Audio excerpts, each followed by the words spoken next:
Available for immediate cell का next condition में चलते हैं। थोड़ा सा मैं इसको बड़ा कर देता हूं और स्क्रीन को जगह पे ले आता हूं। अवेलेबल फॉर इमीडिएट सेल के और क्या क्या कंडीशन है और क्या क्या इंपॉर्टेंट बातें हैं, आइए उसको डिस्कस करते हैं। कहते हैं कि अगर कोई बोलता है, कोई एंटिटी बोलता है कि भाई asset is held for sale but I will sell it only after finding a replacement for this asset. हम बेचने के लिए रखे हैं पर हम तभी बेचेंगे जब मेरे को एक रिप्लेसमेंट मिल जाएगा। चोलबेना, चोलबेना बंगाली में चोलबेना का मतलब हुआ कि हम उस नॉन करेंट असेट को हेल्ड फॉर सेल नहीं बोल पाएंगे। देखिए, the non current asset is not available for immediate sale. Next para पढ़ते हैं। ये हम ऑलरेडी पढ़ा चुके हैं। देखो, if an asset is available for sale but needs to be vacated, the need to vacate is considered to be customary and hence considered for hence it's considered for available for sale या available for immediate sale। तो ये बोल चुके थे पहले। Last condition या last discussion है, अगर मेरे पास एक असेट है और मैं बोलता हूं it is available for immediate sale, मैं उसको बेचना चाहता हूं, मैं बेच करके कैरिंग अमाउंट रिकवर करूंगा, लेकिन मेरे पास बहुत सारा ना बैकलॉग है ऑर्डर का, मेरे को बहुत सारा प्रोडक्शन, मान लो मशीन है, मेरे को बहुत सारा प्रोडक्शन करना है और वो डिलीवरी करूंगा, उसके बाद ही मैं उस असेट को बेच पाऊंगा। आप नहीं बोल पाएंगे उस कंडीशन में कि that non current asset is available for immediate sale. तो सर फिर क्या करेंगे? मत बोलिए उसको नॉर्मल नॉन करेंट असेट बोलिए, आपका प्रॉपर्टी प्लांट एंड इक्विपमेंट बोलिए। प्रॉपर्टी प्लांट एंड इक्विपमेंट का जो भी इंड एस 16 है उसके हिसाब से do the accounting. End S 105 follow नहीं होगा।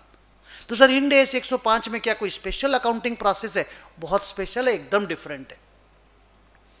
इंड एस 16 स्टॉप करना होगा इंड एस 105 स्टार्ट करने के लिए, और इंड एस 105 में क्या क्या होने वाला है वो सब आप अभी पढ़ने वाले हो, एकदम अलग है। वो क्या क्या है मैं थोड़ी देर के बाद बोलूंगा। ओके, सो अभी तक की पढ़ाई को एक लाइन में बोलें कि नॉन करेंट असेट अवेलेबल या non current asset held for cell उस असेट को बोला जाता है जिसके कैरिंग अमाउंट को हम बेच करके रिकवर करेंगे, यूज करके नहीं।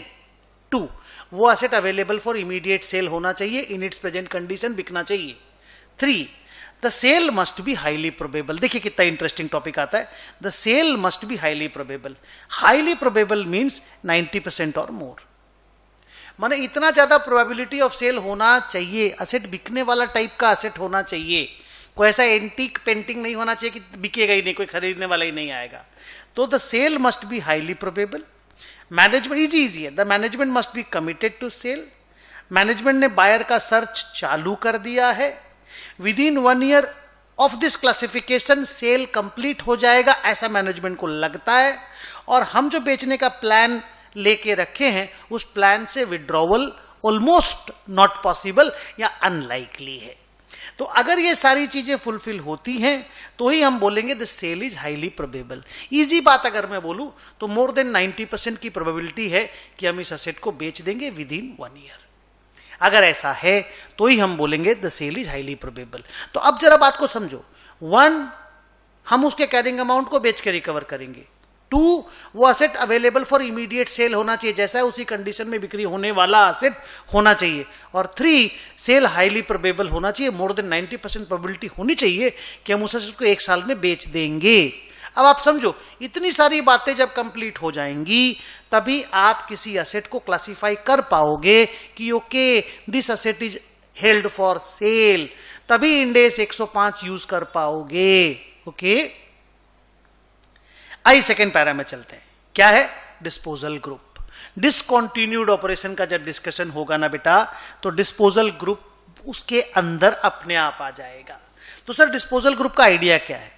कई बार क्या होता है बेटा कि बहुत सारा असेट ऐसा होता है जो एक इंडिविजुअली नहीं ग्रुप में बिकता है। 4-5 असेट का एक ग्रुप होता है, एक बुके होता है, उसमें उसको बेचना पड़ता है। तो अगर ऐसा है तो हमारा इंड एस 105, हमारा इंस्टीट्यूट उसको प्रॉब्लमेटिक नहीं मानता। वो इतना ही बोलता है कि okay if it is a disposal group कोई प्रॉब्लम नहीं है, आप उसको non current asset held for cell classify कर सकते हो, बस उसको बोलो डिस्पोजल ग्रुप। अगर मोर देन 1 असेट है तो फिर उसको डिस्पोजल ग्रुप नाम दे दो, और डिस्पोजल ग्रुप होने से उसका थोड़ा सा एक्स्ट्रा बातचीत होगा, वो हम आपको थोड़ी देर के बाद में बताएंगे।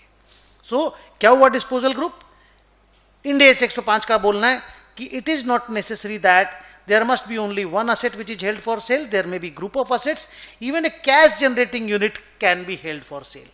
मतलब मेरा मान लो अहमदाबाद में कोई टेक्सटाइल डिवीजन है, हम पूरा उस डिवीजन को बेच देना चाहते हैं, तो वो मेरे को कैश जनरेट करके देता है, पूरा फैक्ट्री है मेरा मान लो, तो वो भी एक डिस्पोजल ग्रुप माना जाएगा और आराम से उसको भी non current asset held for cell हम लोग बोल पाएंगे। अभी तक मैं डिसकंटिन्यूड ऑपरेशन में नहीं घुसा हूं, थोड़ी देर के बाद घुसूंगा। ओके, सो अभी ये समझ के अपने सेकंड नंबर पैराग्राफ को कंप्लीट करो कि अगर कोई असेट अकेला में नहीं बिकता, ग्रुप में बिकता है, तो हम लोग उस ग्रुप ऑफ असेट को भी non current asset held for cell बोल पाएंगे, बस उसका नाम डिस्पोजल ग्रुप दे देंगे। Accounting process will remain same, हाँ उसमें थोड़ा एक्स्ट्रा बातचीत है, हम आपको बताएंगे।